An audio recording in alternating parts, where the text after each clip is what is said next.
আসসালামু আলাইকুম, সবাইকে জুম্মা মোবারক। আজকে একটা সাইডে এসে আপনাদের একটু দেখাবো যে প্রথম শ্রেণীর ইট বা ফার্স্ট ক্লাস ইট আমরা কিভাবে চিনতে পারবো। আমরা যখন ইট কিনবো তখন অবশ্যই আমাদেরকে তো প্রথম শ্রেণীর ইট দেখে কিনতে হবে। তাহলে প্রথম শ্রেণীর ইট আমরা কিভাবে কিনবো বা কিভাবে দেখবো বা চিনতে পারবো সেটা আমরা একটু দেখবো আজকে।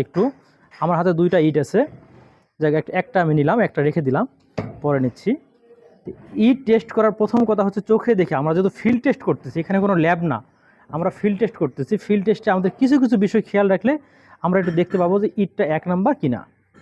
প্রথমে যদি আমরা দেখি যে ইটের কালার, এই কালারটা কেমন ইটের, যদি আমরা দেখি যে ইটের কালার হবে হচ্ছে লাল বর্ণের, গাঢ় লাল বর্ণের বা তাম্র বর্ণ বলি আমরা এটাকে।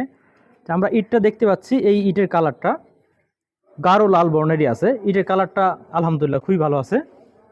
এরপরে যদি আমরা দেখি যে ইটের শেপ এবং সাইজ ঠিক আছে কিনা, আমরা ইটের যে মাপ জানি, যে ইটের যে মাপ, সে মাপগুলো ঠিক আছে কিনা। আমরা সবসময় ইটের মাপ জানি যে স্ট্যান্ডার্ড বা একটা প্রথম শ্রেণীর ইটের মাপ হচ্ছে 9.5 ইঞ্চি, 4.5 ইঞ্চি এবং 3.5 ইঞ্চি। তার লম্বায় 4.5 ইঞ্চি, যে 9.5 ইঞ্চি। আমরা ইটটা দেখতে পাচ্ছি, এই ইটটা একদম লম্বায় 9.5 ইঞ্চি আছে, তা আলহামদুলিল্লাহ খুবই ভালো। যদি আমরা প্রস্থে দেখি 4.5 ইঞ্চি, তাহলে এখানে প্রস্থে দেখতেছি 4.5-এর থেকে একটু কম, 2 সুত কম আছে।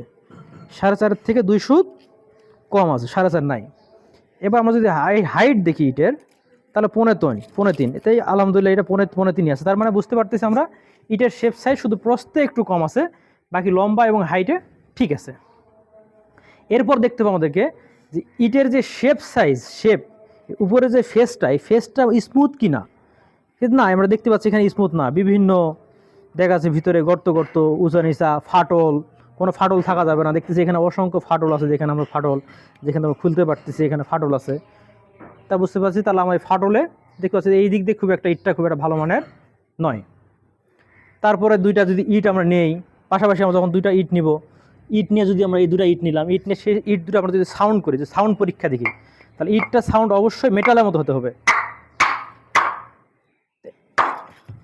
দেখেন, ইটের সাউন্ড করতে ইট কিন্তু ভেঙে গেছে, বলা যেতে পারে ইটের সাউন্ড করতে ইট ভেঙে গেছে। সাউন্ড যা আছে আছে আলহামদুলিল্লাহ, কিন্তু ইটের সাউন্ড করতে ইট কী হলো, ভেঙে গেছে। তাহলে আমরা আর দুইটা নেই, দেখি একটু এই দুটা। এরপর আমরা একটু দেখব যে ইটের যদি এখানে টি আকৃতি করে ফেলে দেওয়া হয়, তাহলে ইটটা ভাঙে কিনা। এই ইটটা অবশ্যই ফেলতে হবে 5 থেকে 5.5 ফিট উপর থেকে, 5 থেকে 5.5 ফিট উপর থেকে, এবং সেটা মাটিতে ফেলতে হবে।